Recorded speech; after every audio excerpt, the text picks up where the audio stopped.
Let's start with a picture. Imagine someone sitting entirely still by a window. They're just watching the rain fall. They've been in that exact chair for an hour. Now, standing here in May 2026, how we judge this seemingly peaceful scene actually depends entirely on one invisible, highly quantified detail. Think about it. If that person is wearing a titanium ring that's actively measuring their heart rate variability, or if they've got earbuds in listening to a binaural meditation app engineered to lower their cortisol so they can hit their performance targets at work tomorrow, well, we applaud them, right? We call that optimization. We call it self-care.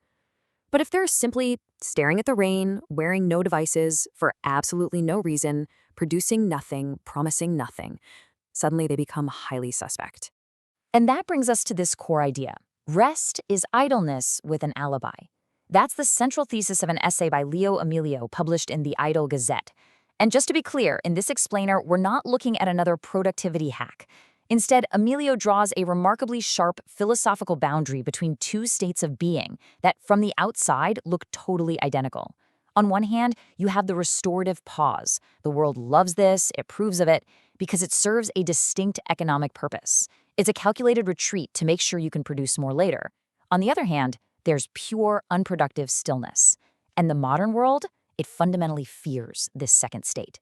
It fears it because a person who is perfectly comfortable producing nothing and consuming nothing cannot be leveraged. They are temporarily useless to the machinery of modern life. And right now, to be useless is the ultimate modern transgression. Section 1.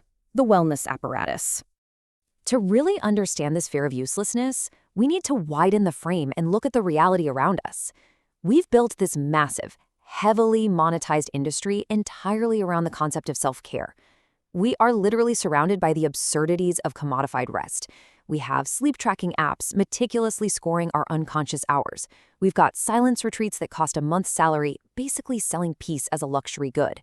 We're buying scented candles marketed with the vocabulary of clinical medicine. Even the simple act of doing absolutely nothing has been packaged up. It's sold as Nixon, a Dutch methodology complete with guidebooks and paid workshops. And the productive world looks at this entire apparatus and just sees it as maintenance. Listen to the vocabulary we use for ourselves.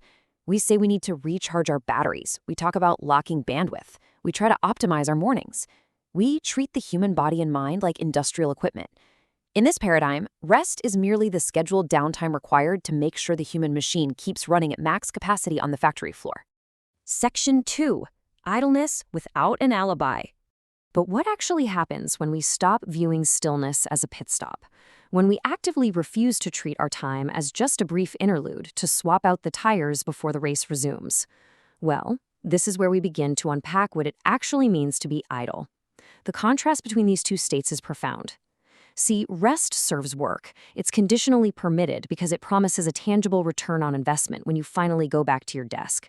Think about corporate culture mandating mental health days or installing nap pods in the office.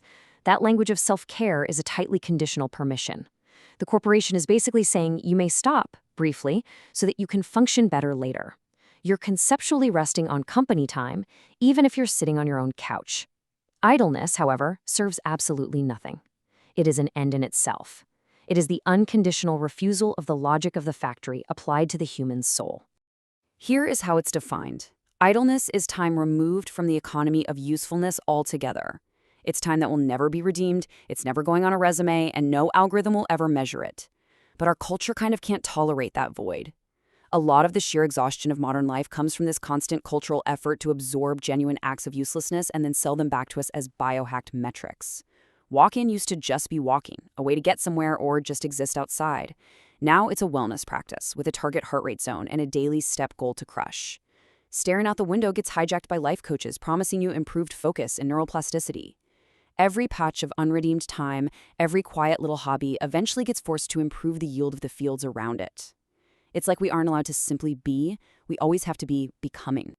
Section 3. The Voice of Justification. Now, the friction in this whole philosophy becomes painfully obvious the exact second you try to put it into practice. There's an internal struggle that kicks in almost immediately when you sit down in a chair to do absolutely nothing.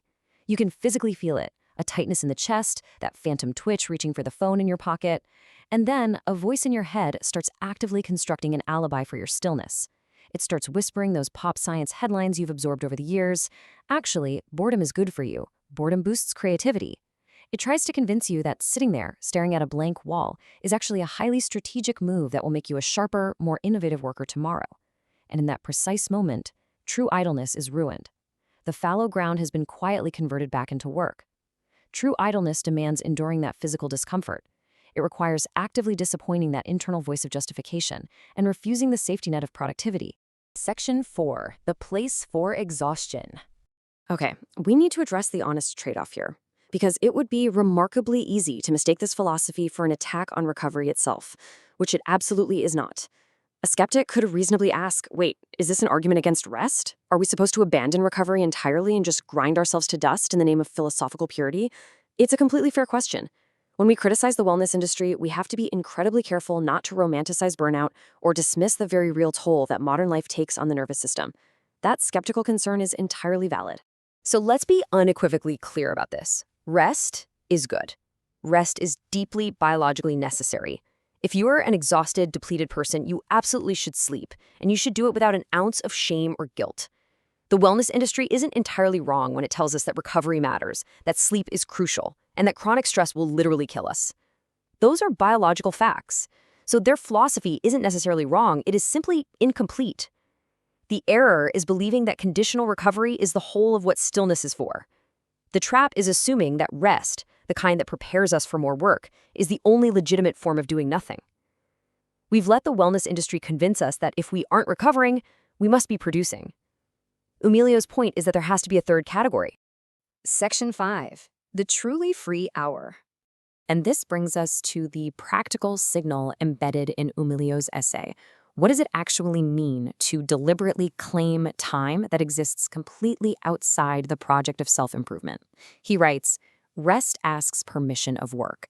Idleness does not recognize work's authority to grant it. The argument here is for the absolute necessity of wasted time. Not all of your time, obviously, but a deliberate, protected fraction of it. Because a life where every single hour serves work, even the sleeping hours that exist solely to prepare you for more work, is a life that has no outside. It is a life that is optimized all the way down to the bottom. The idle hour is the 1 hour that stubbornly refuses to be useful.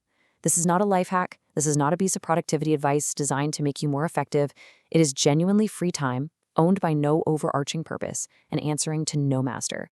It's the hour you spend going nowhere for absolutely no reason with zero measurable benefit. It's watching the light shift slowly across the floorboards.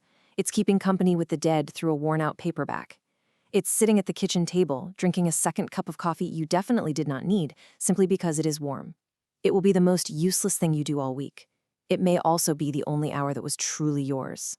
Please note, this video is AI-generated with Notebook LM, drawn from On the Difference Between Rest and Idleness by Leo Emilio, informational only, not advice. If you've been enjoying the journey, like and subscribe, it helps the channel grow. See you in the next one. Thank you for listening. Take care.